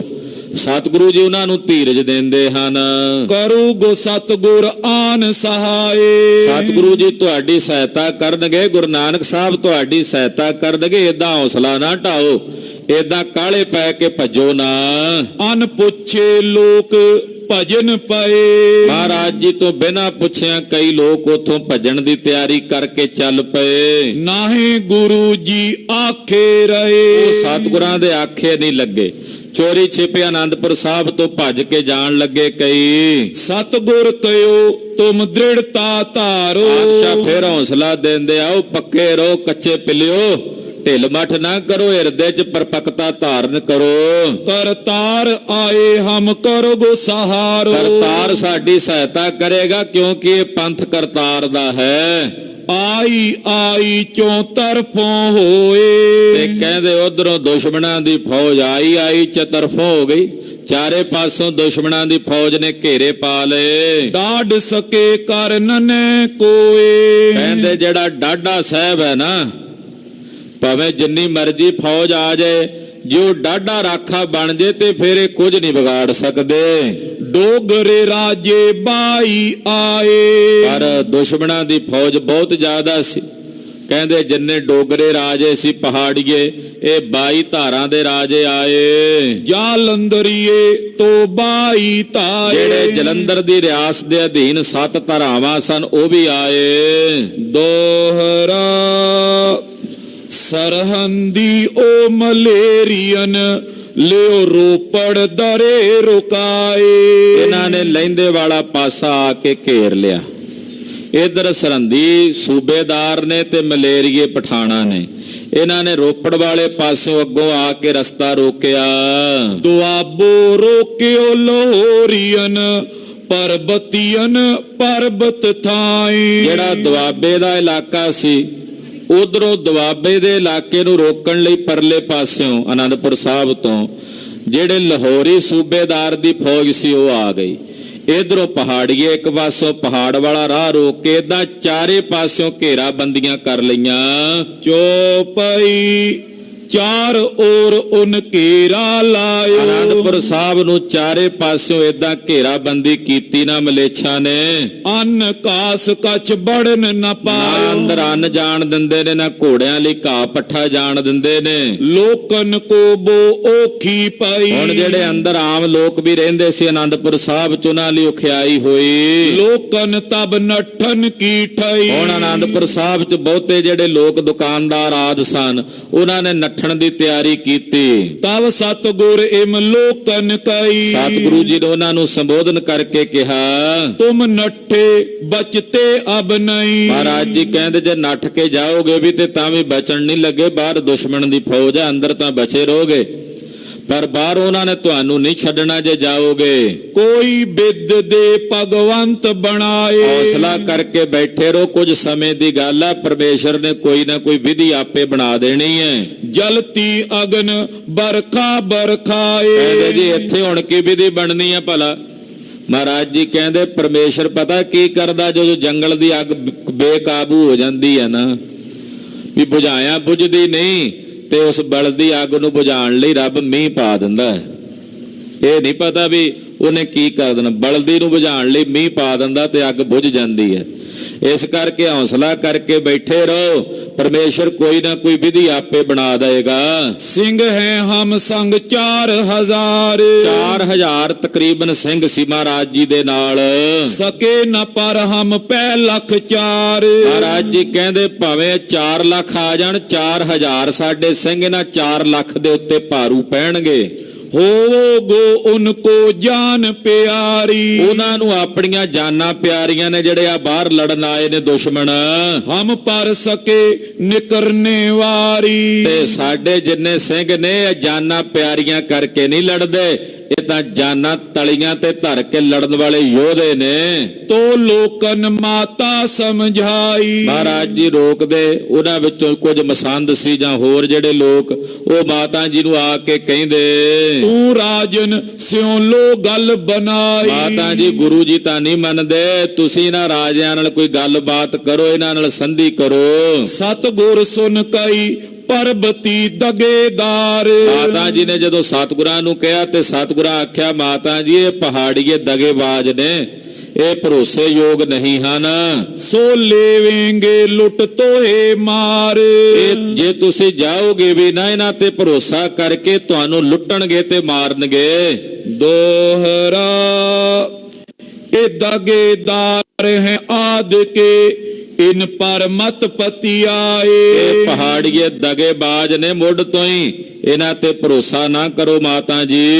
ਇਹ ਲੇਵੇਂਗੇ ਸਭਨ ਫੜ, ਉਹ ਦੇਵੇਂ ਕੈਦੇ ਪਾਏ। ਇਹ ਬਾਹਰ ਗਿਆਂ ਨੂੰ ਫੜ ਲੈਣਗੇ ਜਾਂ ਕੈਦ 'ਚ ਜਾ ਕੇ ਸੁੱਟ ਦੇਣਗੇ। ਚੌਪਈ ਤੋ ਮਾਤਾ ਕਈ ਉਨ ਠਾਕਰ ਉਠਾਏ। ਮਾਤਾ ਜੀ ਕਹਿਣ ਲੱਗੇ ਮਹਾਰਾਜ ਜੀ ਨੂੰ, ਲਾਲ ਜੀ ਉਹਨਾਂ ਨੇ ਤਾਂ ਠਾਕੁਰ ਦੀ ਪੂਜਾ ਕਰਕੇ ਕਸਮ ਖਾਧੀ ਹੈ, ਕੁਰਾਨ ਦੀ ਕਸਮ ਖਾਧੀ ਹੈ। ਮੈਂ ਹਮ ਸੋ ਸਕੇ ਦਗੋ ਕਮਾਏ। ਆਪਣੇ ਭਗਵਾਨ ਦੀ ਕਸਮ ਖਾਧੀ ਆ, ਉਹ ਸਾਡੇ ਨਾਲ ਦਗਾ ਥੋੜੀ ਕਰਨਗੇ, ਕਸਮ ਖਾ ਕੇ ਥੋੜੀ ਏਦਾਂ ਕਰਨਗੇ। ਸਤਿਗੁਰ ਕਹਿਆ ਤੁਮ ਲਿਓ ਪਤੀ ਆਏ। ਮਹਾਰਾਜ ਜੀ ਕਹਿੰਦੇ ਫਿਰ ਵਿਖਾ ਦਿੰਨੇ ਆ ਮਾਤਾ ਜੀ ਵੀ ਕਿਵੇਂ ਦਗਾ ਕਰਨਗੇ, ਤੁਹਾਨੂੰ ਉਹ ਵੀ ਵਿਖਾ ਦਿੰਨੇ ਆ। ਮਾੜ ਮੋਟ ਕਿਚ ਚੀ ਤਰਵਾਏ। ਜਿਹੜੀਆਂ ਚੀਜ਼ਾਂ ਪਈਆਂ ਕੋਈ ਪੁਰਾਣੀਆਂ ਫਟੀਆਂ ਪੁਰਾਣੀਆਂ ਵਸਤੂਆਂ, ਉਹ ਚੁੱਕ ਕੇ ਗੱਡਿਆਂ 'ਚ ਲੱਦ ਦਿਓ। ਟੂਟੀ ਫੂਟੀ ਜੋ ਮਾਰੀ ਚੀਜ਼ਾਂ, ਜਿਹੜੀਆਂ ਕੋਈ ਟੁੱਟੀਆਂ ਭੱਜੀਆਂ ਮਾੜੀਆਂ ਚੀਜ਼ਾਂ ਪਈਆਂ ਨੇ, ਕਰੀ ਤਿਆਰ ਦੇਖਣ ਕੋ ਮੀਜਾ। ਉਹਨਾਂ ਦਾ ਪਖੰਡ ਵੇਖਣ ਲਈ, ਦਗੇਬਾਜ਼ੀ ਵੇਖਣ ਲਈ ਮਹਾਰਾਜ ਜੀ ਨੂੰ ਤਿਆਰ ਕਰਕੇ ਬਾਹਰ ਭੇਜਣ ਦੀ ਤਿਆਰੀ ਕੀਤੀ। ਭਾਰ ਬਰਦਾਰੀ ਲੱਦ ਚਲਾਈ। ਉਹ ਭਾਰ ਬਰਦਾਰੀ ਬਲਦਾਂ ਦੇ ਉੱਤੇ ਲੱਦ ਕੇ ਉਹਨਾਂ ਨੂੰ ਟੋਰਿਆ। ਦਰਬ ਤੋਰੀ ਇਮ ਗੁਰੂ ਬਜਾਈ। ਬਾਹਰ ਸੁਨੇਹਾ ਭੇਜ ਦਿੱਤਾ ਵੀ ਗੁਰੂ ਦਾ ਖਜ਼ਾਨਾ ਚੱਲਿਆ ਹੈ, ਪਹਿਲਾਂ ਗੁਰੂ ਦਾ ਖਜ਼ਾਨਾ ਜਾਵੇਗਾ, ਫਿਰ ਗੁਰੂ ਜੀ ਜਾਣਗੇ। ਇਹ ਬਾਤ ਰਾਜਨ ਕੰਨ ਪਈ। ਜਦੋਂ ਰਾਜਿਆਂ ਦੇ ਕੰਨੀ ਇਹ ਗੱਲ ਪਈ, ਕਰ ਹੱਲਾ ਸਭ ਹੂੰ ਲੁੱਟ ਲਈ। ਉਹਨਾਂ ਸਾਰੀਆਂ ਕਸਮਾਂ ਭੁਲਾ ਦਿੱਤੀਆਂ ਆਪਣੀਆਂ, ਤੋੜ ਕੇ ਆਏ ਹੱਲਾ ਕਰਕੇ ਲੁੱਟਣ ਵਾਸਤੇ। ਛਲੀਅਨ ਕੋ ਕਰ ਛਲ ਦਿਖ ਰਾ। ਉਹ ਜਿਹੜੇ ਛਲ ਕਰਨ ਵਾਲੇ ਮਹਾਰਾਜ ਜੀ ਨੇ, ਉਹਨਾਂ ਨੂੰ ਅੱਗੋਂ ਛਲ ਲਿਆ ਕਲਗੀਧਰ ਜੀ ਨੇ। ਛਿਤਰ ਪੁਰਾਣਨ ਪਰ ਧਰਮ ਗਵਾਇਆ। ਕਹਿੰਦੇ ਕੀ ਮਿਲਿਆ? ਪੁਰਾਣੇ ਛਿੱਤਰ, ਟੁੱਟੀਆਂ ਜੁੱਤੀਆਂ, ਉਹ ਕਹਿੰਦੇ ਉਹਨਾਂ ਨੂੰ ਮਿਲੀਆਂ, ਉਹਦੇ ਉੱਤੇ ਉਹਨਾਂ ਨੇ ਆਪਣਾ ਧਰਮ ਭ੍ਰਸ਼ਟ ਕਰਕੇ ਗਵਾ ਲਿਆ। ਜੁੱਲੀ ਪਨਹੀ ਪਰ ਉਨ ਹੱਥ ਪਾਇਆ। ਪੁਰਾਣੀਆਂ ਜੁੱਲੀਆਂ ਜਿਵੇਂ ਜਿਨ੍ਹਾਂ 'ਚ ਖਟਮਲ ਪਏ ਹੋਏ, ਏਦਾਂ ਦੀਆਂ ਪੁਰਾਣੀਆਂ ਵਸਤੂਆਂ, ਘੋੜਿਆਂ ਦੀਆਂ ਜੁੱਲੀਆਂ, ਕਹਿੰਦੇ ਉਹਦੇ ਉੱਤੇ ਹੀ ਆਪਣਾ ਹੱਥ ਪਾਉਂਦੇ ਆ। ਜਦੋਂ ਵਿੱਚ ਲਿੱਦ ਆਦਿਕ ਹੱਥ ਪਾਉਂਦੇ, ਵਿੱਚ ਵਿਸ਼ਟਾ ਦੇ ਨਾਲ ਹੱਥ ਭਰ ਜਾਂਦਾ ਤੇ ਧਰਮ ਭ੍ਰਸ਼ਟ ਹੁੰਦਾ ਇਹਨਾਂ ਦਾ। ਪਏ ਸ਼ਰਮਿੰਦੇ ਹੱਥ ਦਰਬ ਨ ਆਇਆ। ਇਹ ਬੜੇ ਸ਼ਰਮਿੰਦਾ ਹੋਏ, ਹੱਥ ਦੇ ਵਿੱਚ ਕੁਝ ਨਹੀਂ ਆਇਆ। ਤੋਪੀ ਮਾਤਾ ਮੰਨੀ ਨਾ ਬਾਤ। ਕੁਝ ਦਿਨ ਬੀਤ ਗਏ, ਫਿਰ ਮਾਤਾ ਜੀ ਹੋਣਾ ਤੇ ਸਿੱਖਾਂ ਨੇ ਜਿਹੜੇ ਹੋਰ ਸਨ ਨਾਲ, ਉਹਨਾਂ ਨੇ ਮਾਤਾ ਜੀ ਦੇ ਸਮੇਤ ਜਿੱਦ ਕੀਤੀ ਜਾਣ ਦੀ। ਮੈਂ ਤੁਰ ਜਾਊਂਗੋ ਹੋਤ ਪ੍ਰਭਾਤ। ਮਾਤਾ ਜੀ ਨੇ ਵੀ ਕਹਿ ਦਿੱਤਾ ਵੀ ਅਸੀਂ ਤਾਂ ਕੱਲ ਸਵੇਰ ਹੁੰਦਿਆਂ ਚਲੇ ਜਾਣਾ, ਇੱਥੇ ਹੁਣ ਨਹੀਂ ਰਹਿਣਾ। ਹੁਤੀ ਮਾਤਾ ਸਭ ਲੋਕਨ ਸਿਖਾਈ। ਹੁਣ ਜਿਹੜੇ ਲੋਕ ਸਨ ਆਨੰਦਪੁਰ ਸਾਹਿਬ ਦੇ, ਬਾਕੀ ਉਹ ਮਾਤਾ ਜੀ ਨੂੰ ਅੱਗੇ ਕਰਦੇ ਸਨ। ਮਾਤਾ ਚਲਨੇ ਬਾਤ ਠਹਿਰਾਈ। ਅਖੀਰ ਤਿਆਰੀ ਕਰ ਲਈ ਵੀ ਹੁਣ ਅਸੀਂ ਆਨੰਦਪੁਰ ਸਾਹਿਬ ਨੂੰ ਛੱਡ ਕੇ ਜਾਣਾ ਹੀ ਜਾਣਾ।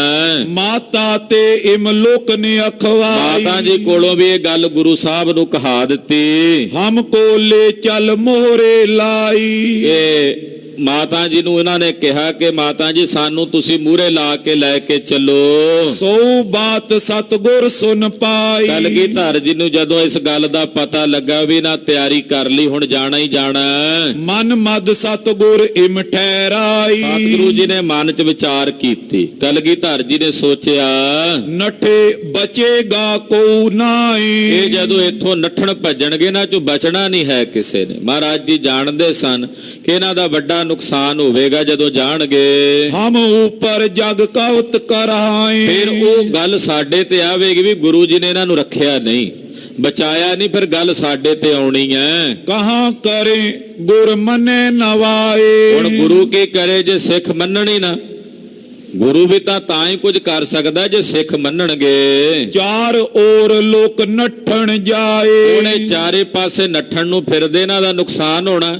ਕੱਲ ਨੂੰ ਕੋਈ ਆਖੇਗਾ ਵੀ ਗੁਰੂ ਜੀ ਨੇ ਇਹਨਾਂ ਨੂੰ ਰੋਕਿਆ ਕਿਉਂ ਨਾ, ਇਹਨਾਂ ਦੀ ਰੱਖਿਆ ਕਿਉਂ ਨਾ ਕੀਤੀ। ਤੋ ਸਤਿਗੁਰ ਚਿਤ ਯੋਂ ਕਰ ਆਈ। ਮਹਾਰਾਜ ਜੀ ਦੇ ਚਿੱਤ ਵਿੱਚ ਫਿਰ ਏਦਾਂ ਫੁਰਨਾ ਆਇਆ। ਇਨ ਤੇ ਲੀਜੇ ਲਿਖਤ ਮਹਾਰਾਜ ਜੀ ਕਰਾਈ। ਕਹਿੰਦੇ ਨਾ ਕੋਲੋਂ ਲਿਖਤ ਕਰਾ ਲਈਏ ਵੀ ਕੱਲ ਨੂੰ ਇਹ ਸਾਨੂੰ ਜ਼ਿੰਮੇਵਾਰ ਨਾ ਠਹਿਰਾਉਣ, ਇੱਥੋਂ ਜਾਣ ਦੇ ਖੁਦ ਜ਼ਿੰਮੇਵਾਰ ਆਪ ਨੇ, ਆਪਣੀ ਜਾਨ ਮਾਲ ਦੇ। ਅਸੀਂ ਇਹਨਾਂ ਦੇ ਰਾਖੇ ਨਹੀਂ, ਇਹਨਾਂ ਕੋਲੋਂ ਕਰਵਾ ਲਈਏ। ਦੋਹਰਾ ਤੋ ਸਤਿਗੁਰ ਕੇ ਤੀ ਕਈ ਇਹ ਹਮ ਜਾਓ ਲਿਖਾਏ। ਸਤਿਗੁਰੂ ਜੀ ਨੇ ਫਿਰ ਕਿਹਾ ਚੰਗਾ ਭਾਈ, ਜਿਹਨੇ ਜਾਣਾ ਜਾਓ, ਪਰ ਸਾਨੂੰ ਇਹ ਲਿਖਤ ਕਰਕੇ ਜਾਓ। ਸਤਿਗੁਰ ਕਹਿੰਦੇ ਥੱਕ ਗਏ ਹਮ ਮਨੀ ਸਿੱਖ ਨਾ ਕਾਏ। ਤੁਸੀਂ ਇਹ ਲਿਖੋ ਕਿ ਗੁਰੂ ਸਾਹਿਬ ਸਾਨੂੰ ਕਹਿੰਦੇ ਥੱਕ ਗਏ, ਪਰ ਅਸੀਂ ਉਹਨਾਂ ਦੀ ਗੱਲ ਨਹੀਂ ਮੰਨੀ। ਇਹ ਲਿਖੋ ਕਿ ਅਸੀਂ ਗੁਰੂ ਜੀ ਦੀ ਗੱਲ ਨਹੀਂ ਮੰਨੀ। ਚੌਪਈ ਉਹ ਦੂਈ ਏਤੀ ਦਿਓ ਤੁਮ ਲਿਖ। ਤੇ ਦੂਜੀ ਗੱਲ ਆ ਲਿਖੋ ਤੁਸੀਂ, ਤੁਮ ਹਮ ਗੁਰੂ ਨਾ ਹਮ ਤੁਮ ਸਿੱਖ। ਤੁਸੀਂ ਸਾਡੇ ਗੁਰੂ ਨਹੀਂ ਤੇ ਅਸੀਂ ਤੁਹਾਡੇ ਸਿੱਖ ਨਹੀਂ। ਇਹ ਲਿਖਤ ਲਿਖ ਕੇ ਦਿਓ ਸਾਨੂੰ। ਤੋ ਲੋਕਨ ਇਮਹੂ ਲਿਖ ਦਿਓ। ਏਦਾਂ ਜਿਹੜੇ ਲੋਕ ਸਨ ਬਹੁਤੇ, ਉਹਨਾਂ ਨੇ ਲਿਖ ਦਿੱਤਾ ਏਦਾਂ ਮਹਾਰਾਜ ਜੀ ਨੂੰ। ਹੁਤੋ ਗੁਰੂ ਜੀ ਜਿਮ ਥੋ ਕਹਿਓ। ਜਿਵੇਂ ਸਤਿਗੁਰਾਂ ਕਿਹਾ ਉਦਾਂ ਹੀ ਉਹਨਾਂ ਨੇ ਲਿਖ ਦਿੱਤਾ ਬਦਾਵਾ। ਚਾਕਰ ਨਫਰ ਟਹਿਲ ਲੈ ਜੋ। ਜਿਹੜੇ ਨੌਕਰ ਚਾਕਰ ਸਨ ਜਾਂ ਆਨੰਦਪੁਰ ਸਾਹਿਬ ਚ ਹੋਰ ਲੋਕ ਸਨ, ਪਇਓ ਸਭੇ ਜਗ ਬੇਮੁਖ ਹੋ। ਉਹ ਤਕਰੀਬਨ ਬੇਮੁਖ ਹੀ ਹੋ ਗਏ ਲਿਖ ਕੇ। ਐਸੋ ਸਤਿਗੁਰ ਸਾਂਗ ਵਰਤਾਇਓ। ਸਤਿਗੁਰਾਂ ਨੇ ਇਹੋ ਜਿਹਾ ਸਾਂਗ ਵਰਤਾਇਆ। ਇਹ ਕਸਵੱਟੀ ਦਾ ਸਮਾਂ ਸੀ, ਕਿਸੇ ਵਿਰਲੇ ਨੇ ਕਸਵੱਟੀ ਨੂੰ ਝੱਲਣਾ ਸੀ। ਬੁਰੇ ਬਖਤ ਇਮ ਲੋਕਨ ਦਿਖਾਇਓ। ਕਹਿੰਦੇ ਇਹੋ ਜਿਹਾ ਬੜਾ ਔਖਾ ਸਮਾਂ ਜਿਹੜਾ ਸੀ ਉਹ ਆਇਆ ਹੈ। ਲੋਕ ਗਏ ਸਭ ਸਿੱਧ ਕੋ ਹਾਰ। ਬਹੁਤਿਆਂ ਨੇ ਆਪਣਾ ਸਿਦਕ ਡੁਲਾ ਦਿੱਤਾ। ਐਸੀ ਪਈ ਸਮੇਂ ਕੀ ਕਾਰ। ਇਹੋ ਜਿਹੀ ਸਮੇਂ ਦੀ ਮਾਰ ਪਈ। ਜਿਮ ਜਿਮ ਸਤਿਗੁਰ ਧੀਰ ਤਰਾਵੇ। ਜਿਵੇਂ ਜਿਵੇਂ ਸਤਿਗੁਰੂ ਜੀ ਧੀਰਜ ਰਖਾਉਂਦੇ ਐ, ਤਿਮ ਤਿਮ ਲੋਕ ਸੋ ਨੱਠੇ ਜਾਵੇ। ਇਹ ਲੋਕ ਟਿਕਦੇ ਨਹੀਂ, ਇਹ ਨੱਠਣ ਨੂੰ ਤਿਆਰ ਭੱਜ ਕੇ ਜਾਂਦੇ ਨੇ। ਦੋਹਰਾ ਤੋ ਸਤਿਗੁਰ ਫਿਰ ਸਿੰਘਨ ਪੈ ਚੜਿਓ ਲਿਖਾਇਓ ਓਮ। ਫਿਰ ਜਿਹੜੇ ਮਹਾਰਾਜ ਜੀ ਦੇ ਸਿੰਘ ਸੀ, ਫੌਜਾਂ, ਅੰਮ੍ਰਿਤਧਾਰੀ ਫੌਜਾਂ ਮਹਾਰਾਜ ਜੀ ਦੇ ਨਾਲ ਰਹਿਣ ਵਾਲੀਆਂ, ਫਿਰ ਮਹਾਰਾਜ ਜੀ ਨੂੰ ਉਹਨਾਂ ਨੂੰ ਕਿਹਾ ਹਾਂ ਬਈ ਤੁਸੀਂ ਵੀ ਲਿਖੋ ਜੇ ਤੁਸੀਂ ਜਾਣਾ ਤਾਂ। ਤੁਸੀਂ ਵੀ ਲਿਖ ਦਿਓ ਕਿ ਅਸੀਂ ਤੁਹਾਡੇ ਸਿੱਖ ਨਹੀਂ, ਤੁਸੀਂ ਸਾਡੇ ਗੁਰੂ ਨਹੀਂ। ਜੇ ਜਾਣਾ ਤੇ ਤੁਸੀਂ ਵੀ ਲਿਖ ਕੇ ਜਾਓ। ਸ਼੍ਰੀ ਖਾਲਸੇ ਤਬ ਨਾ ਲਿਖਿਓ, ਹਮ ਹੁਕਮ ਨ ਮੇਟਿਓ ਕੋਮ। ਪਰ ਖਾਲਸੇ ਨੇ ਨਹੀਂ ਲਿਖਿਆ। ਉਹਨਾਂ ਆਖਿਆ ਮਹਾਰਾਜ ਅਸੀਂ ਤੁਹਾਡਾ ਹੁਕਮ ਨਹੀਂ ਮੇਟਣਾ, ਸਾਡੇ ਪ੍ਰਾਣ ਚਲੇ ਜਾਣਗੇ ਪਰ ਤੁਹਾਡਾ ਸਾਥ ਛੱਡ ਕੇ ਨਹੀਂ ਜਾਵਾਂਗੇ।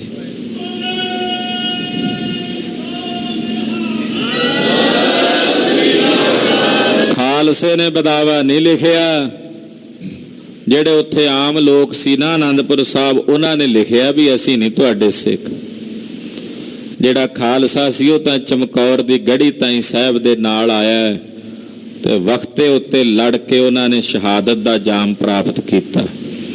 ਉਹ ਕਥਾ ਅਗਲਿਆਂ ਪ੍ਰਸੰਗਾਂ 'ਚ ਆਪ ਜੀ ਸਰਵਣ ਕਰੋਗੇ।